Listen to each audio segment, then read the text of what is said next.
Chair. Hindi na contempt. Tanggal. We will recommend. Tanggalin kayo dito. We'll set you in contempt. Niloloko nyo kami dito eh. What? Lateral pa kayo, hindi nag-resign. Chairman Kit, please proceed. Thank you. I just want to warn you again, ha? Huwag kayo magsinungaling dito. Papatanggal ko kayo for lying in this committee. I will recommend.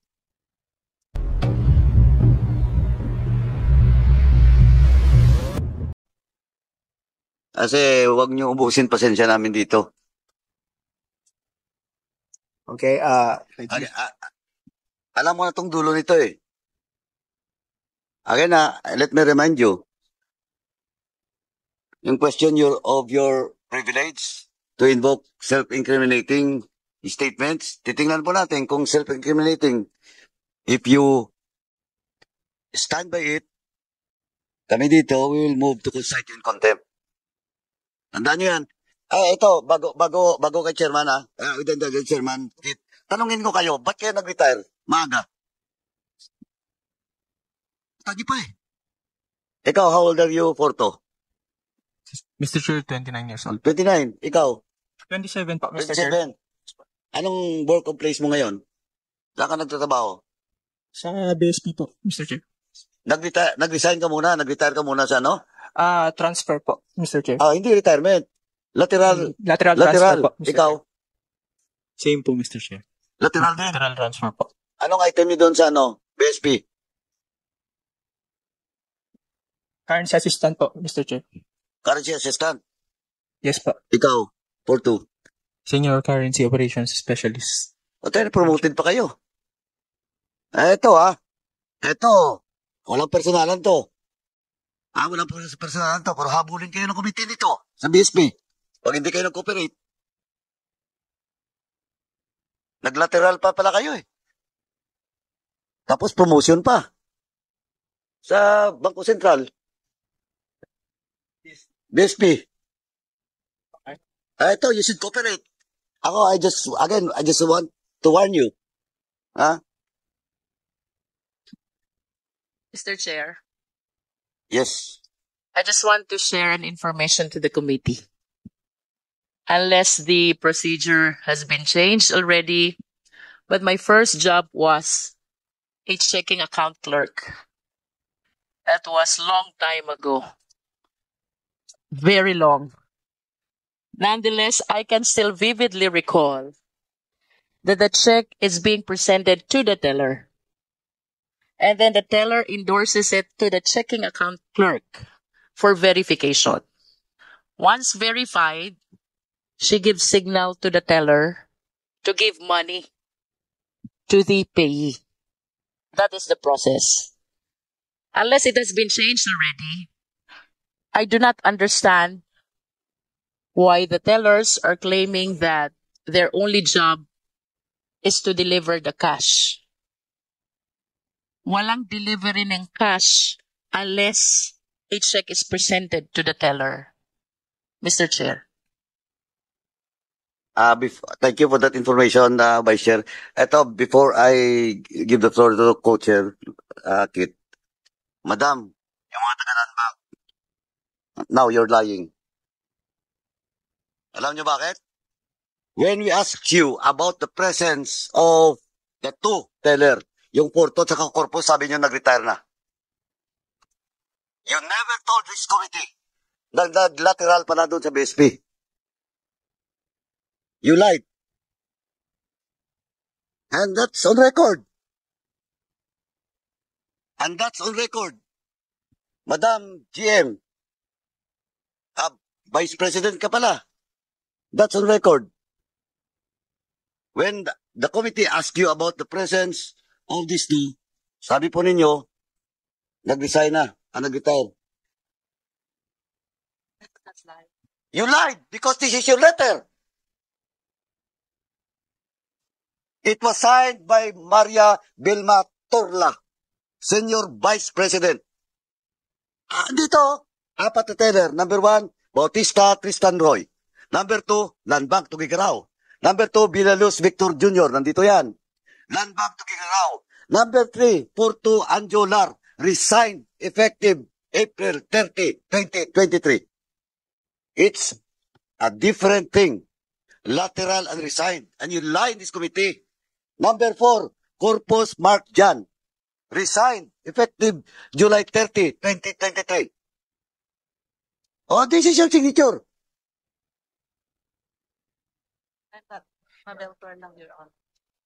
Sorry? Oh, si Torla saan? But you know Senior Vice President Torla? Is he present? Good morning, Your Honors. If I may speak for Ano, sandali muna. Is he present? Wala. Your Honor, we have a letter addressed to the committee that excusing her from this Why? because she has prior commitment. She has a board meeting right now. Ayun, at the Madam, UTC. Your Madam, Honor. but, when the deliberations in the previous hearing, hindi yung sinabi. Nung tinanong kayo, sabi niyo resign, the same as dito. Yung pinirma ni Torla. That they have resigned. Both of them. The same date. Ano? Yung isa pala April 30. Ikaw, Porto, April 30. Tama? Mr. Chair, effective May 5 po. On April 30 po yung ano na, yung na-serve yung resignation. Yung April 30. Ikaw, Corpus. April 30 din. effectively po, August 18 po. August 18. Yes po. O, yung Mr. Chair. appointment mo. Yes po, because it's lateral transfer po. Kaya nga eh. You'll never resign, di ba? Kaya nga nagulat ako kanina, nag-resign yung babata nyo. Eh, pa lateral transfer. Eh, tanong ko lang, ba't nagpa-lateral kayo? Is it a promotion? No po, Mr. Chair. Oh, you apply for it? Yes po, Mr. Chair. Yeah, since when? Kaya ka nag-apply? Kayo? Ay, submit nyo ka dito yung application nyo for lateral transfer. Pakisubmit nyo ha. Because if you cannot submit it, we'll set you in contempt. Eh, niloloko nyo kami dito eh. Lateral pa kayo, hindi nag-resign. Chairman Kit, please proceed. Thank you. I just want to warn you again, ha? Okay, magsinungaling dito. Papatanggal ko kayo for lying in this committee. Thank you, Mr. Chair. Now, I just want to emphasize to Corpus and Ford, we're not after you, no? We're not after you or your positions. In fact, we're not after Land Bank itself, no? We're just making sure that the procedures are followed. And if there were some deviations, it should be corrected. Because this is what we're trying to avoid, eh. Diba? Yung depositors, or example, government institutions, who deviate from the normal procedure because of the usual transactions that you have. And that's what, alam naman it happens, eh. Di ba? So, wag na tayong maglokohan. Di ba? Alam namin it happens. Okay, so, but the thing is, when you are asked questions, we also require you to answer honestly, no? Why would you need to protect Land Bank when you're no longer connected with Land Bank? You're no longer there. Di ba? And if there was something wrong in the procedure, if there were some deviations, just answer that there were some deviations so that we can direct Land Bank to correct these deviations or to avoid deviating from the procedures. Naintindihan niya? Yan lang ang purpose. We're not after you. No? You're not really the major players here. You're just the tellers who facilitated it based on the instructions given to you by somebody else. Naintindihan niya? So now, are you willing to answer properly? Okay. Now, so yan ang usual procedures. Tama? No? Na dapat ang payee pupunta sa inyo, ipipresenta yung cheque before nyo i-deliver yung cash. To him, personally, or to the office kung malaki yung amount. Diba? By using your armored vehicles. Tama? Corpus. Tama? Yes po, Mr. Chair. Okay. Forto. Tama? Yes po, Mr. Chair. Okay. Now, sa testimony ninyo, sinasabi ninyo kasi na walang instance, hindi nangyari na hindi pumunta mismo yung payee doon sa inyo before nyo in-encash ang cheque. Again, before you answer, think about it. Now, Corpus. Mr. Chair, there are two different tellers po kasi na branch po. Okay, sa sayo lang. Based on your experience lang. So yes po, based on my experience po, we are only tasked to deliver po the cash because we are our job description is an ATM teller, Mr. Chair. So What? different po siya. Different po siya sa branch teller po. ATM teller. Yes po. That's So- why our task is limited to the to delivering the Delivery of the cash. Yes po. Okay. So hindi dumaan sa inyo yung cheque for payment. We are the one lang po na to You're not the teller that does that. Yes po. Okay, who's the teller that does that? I have no idea. Sino? I have no idea po, Mr. Chair. Kasi yun nga po. Ilan kayong tellers doon? Different po kasi yung ATM. Ilang tellers in a branch? 10, 20.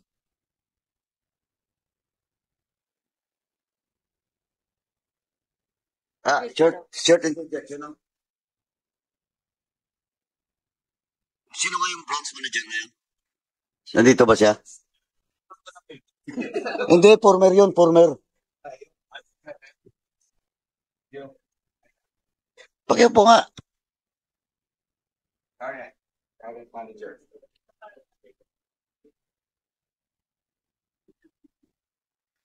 Now, the claims of Porto and Corpus, they're just an ATM teller. Oh, are you the branch manager now? The current?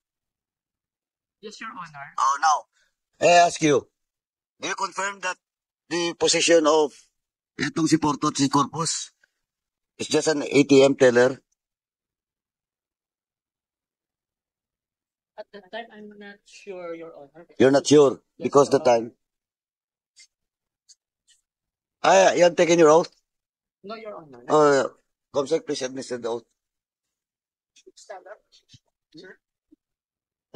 Please your right hand. Please swear to tell the truth, the whole truth, and nothing but the truth. You don't swear to lie, so help you God. Yes, sir. Mr. Chair. And you are? I am Mr. Bernard Evangelis, the current manager of Figaro Capital. Thank you. So hindi mo pa alam because the timer that the Yes, sir. Manager of the Because bank. I was Figaro. not a manager before, so when during the time I'm not aware of their position. during the time saan ka naka-assign? I mean, Apari branch, Your Honor. Apari. So anong sasagot nun yung former? Pero you stand by your statement, ha? Yes po, Mr. Chair. Kasi saan ba yung ando pa naman sa labas? Tanungin natin mamaya. Pagpasok niya, siya mismo unahin natin. Tapos, let me continue. Corpus and Porto, how many other tellers are there? 4? Is that a big branch ba? Huh? Mr. Chair, as to my knowledge po, 3 ATM teller po and 4 branch tellers po. 4 branch tellers. And it's the branch tellers that receive the checks. Are you saying that? Yes po. Kayo lang yung ATM tellers that are often designated to deliver the cash to wherever it is. You are directed to deliver. Yes po, Mr. Chair. Okay. Now, so when you do deliver to the provincial capital, you deliver it to the treasurer's office, correct?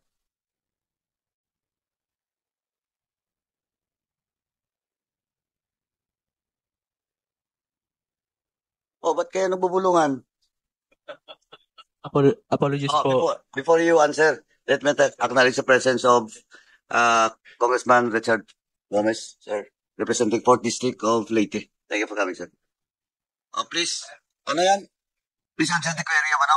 Tapos balikan ko lang yung branch manager now kasi may tanong kanina si Kong Luistro. Oh, please. Ito, 4-2. Sige. Apologies po, Mr. Chair. We would like to invoke po yung provisions ng Bank Secrecy Law. Bank Secrecy Law? And what is that Bank Secrecy Law? Please cite the provision. Mr. Chair, it's about the secrecy of the deposits account of... Are we talking about...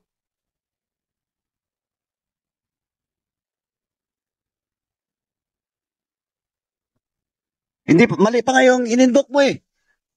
Bank Secrecy Law. Oh.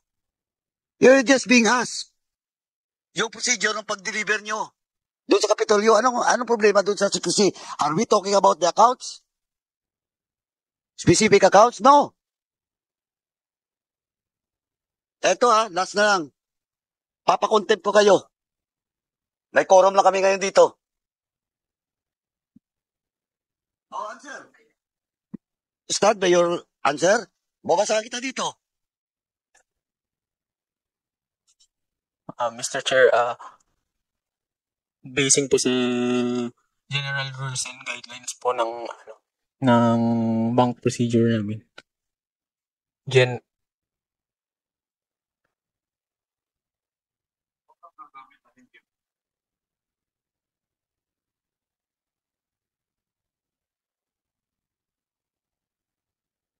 You cannot even cite to provision this bank secrecy law. And well, in fact, supposedly, you invoke self-incrimination.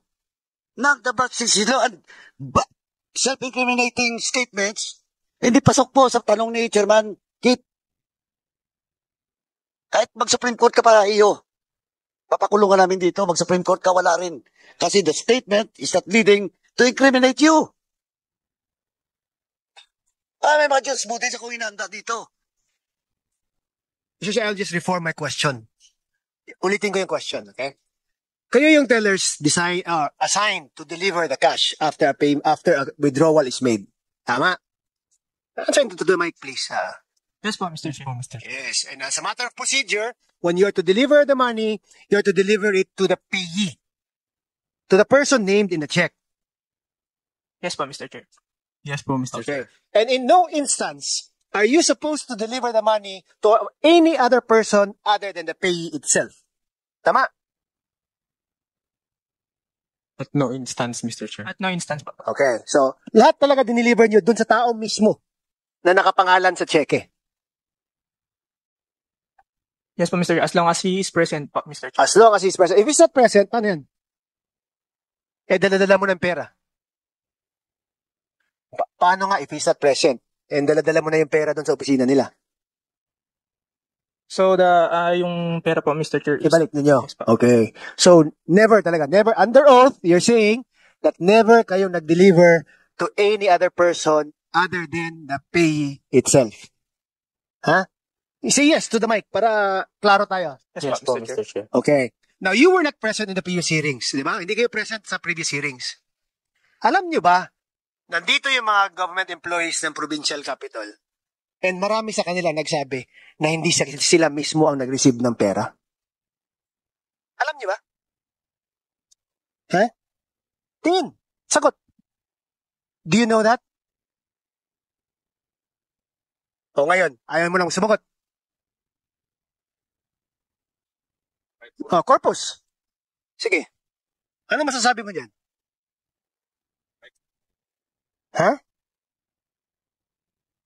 Kung tatanungin ko sila ngayon, sino bang nag-deliver dyan? At ituro ka. Wouldn't that in effect say that you're lying before this committee right now? Ikaw, Forto. Pagtanungin ko rin sila ngayon. At sinabing, hindi ko tinanggap galing kay Forto ang pera na yan. Ano sasabihin mo? Again, I will repeat the question and I will give you the last chance to answer.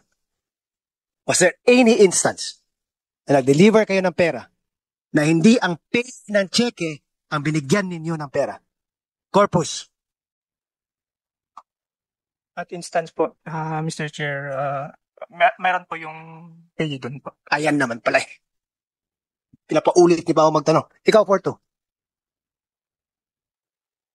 Dapat meron pa yung pay, Mr. Dapat. Chair. Ang tanong ko, meron ba na instance na nag-deliver ka ng pera na hindi sa pay mismo binigay at inabot? Andyan sila sa harap nyo.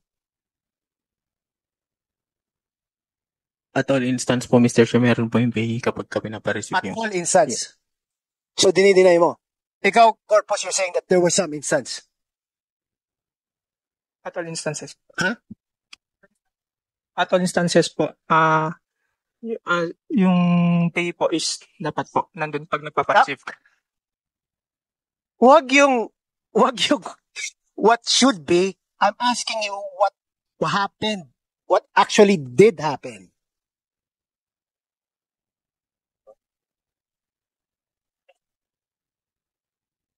Kasi po, as per general guidelines nga po, Alam Mr. ko Chair. na yung general guidelines mo. Yes po. No? I'm just saying, I'm confronting you with the testimony of the officers of the provincial government.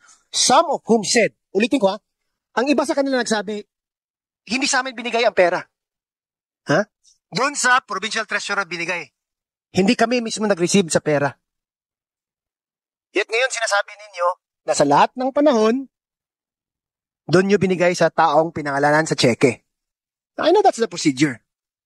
But I know because of convenience also, I know because of kasanayan, na usually dyan talaga dinideliver, you just comply with it because you know that it's a legitimate withdrawal naman. Walang nawala dyan. I'm asking just about the procedure. At sinasabi nyo ngayon, kahit hindi na kayo connected sa land bank, you're sticking your reputation and your integrity in saying that totoo na finalo namin yung procedure. Even if, in previous testimonies by other people, they already said na hindi sila mismo ang tumanggap ng pera.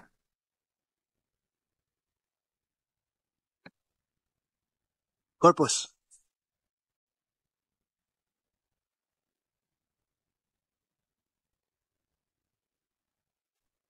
Orto.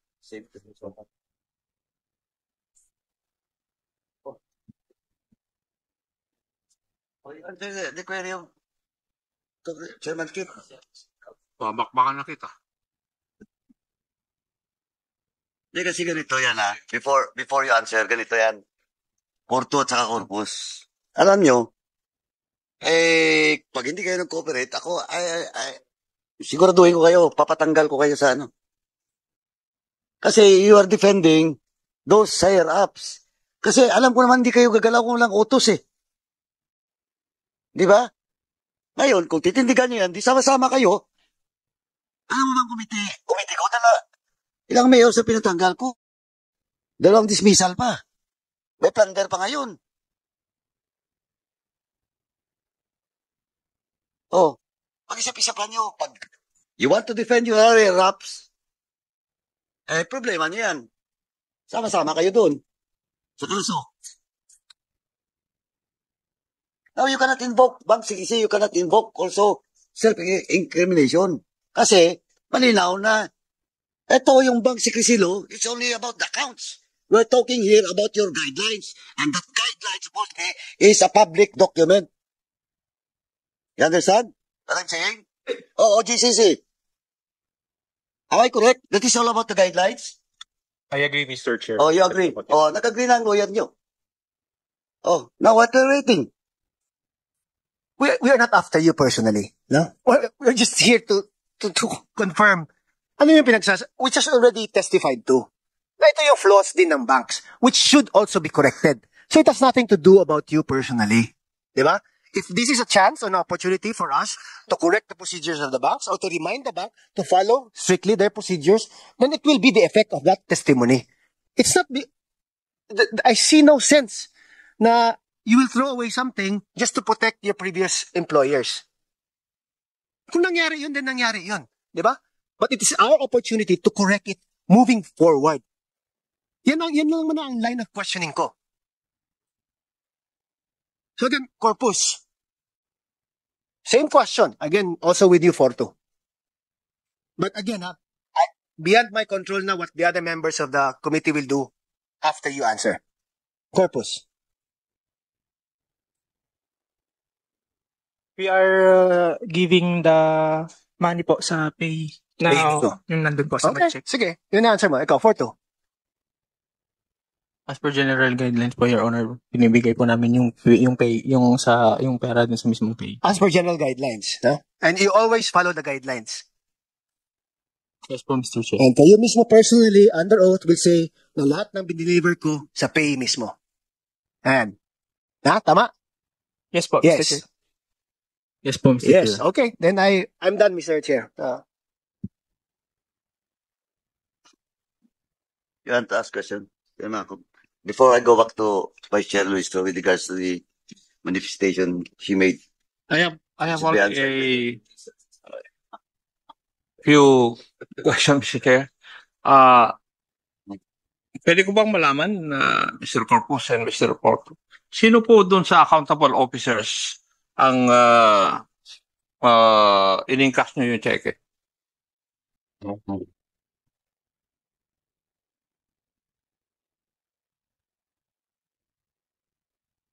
Apologies po, Mr. Chair. When you say apologies for what? Para saan? Apologies po, pardon po dun sa question niya. Ulitin ko. Sino sa mga accountable officers ng government, provincial government of Cagayan, ang in-encash nyo yung cheque o diniliveran nyo ng cheque? Kasi yung mga accountable officers, they're considered payees, di ba? Ngayon, sino? Huwag kang lilikon sa kanan. Baka pati yung bibi ng lantak, paalisin ko na rin yan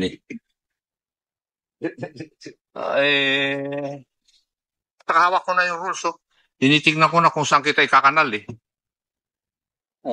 Pag kung makukulong ka sa Quezon City Jail, baka hindi mo gusto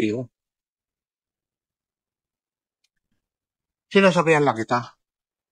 Dati akong pulis alam ko yung nangyayari. Ano? Sino sa mga accountable officers ang in-encash nyo yung cheque at ibinigay nyo sa kanila yung pera?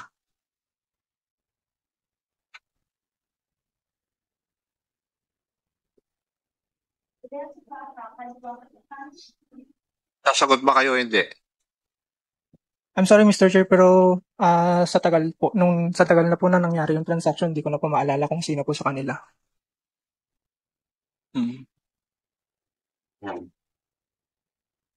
Sigurado ko, ganun din ang sagot mo.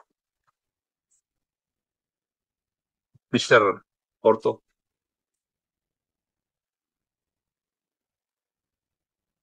Mr. Chair, apologies po. Ulitin ko ulit. According po sa opinion ni OGCC, Mr. Chair, hindi po namin pwedeng sagutin yan dahil And what is the opinion of the OGCC? Katabi mo yung OGCC, anong opinion niya? Alam niyo, paiwas kayo Halatang halata naman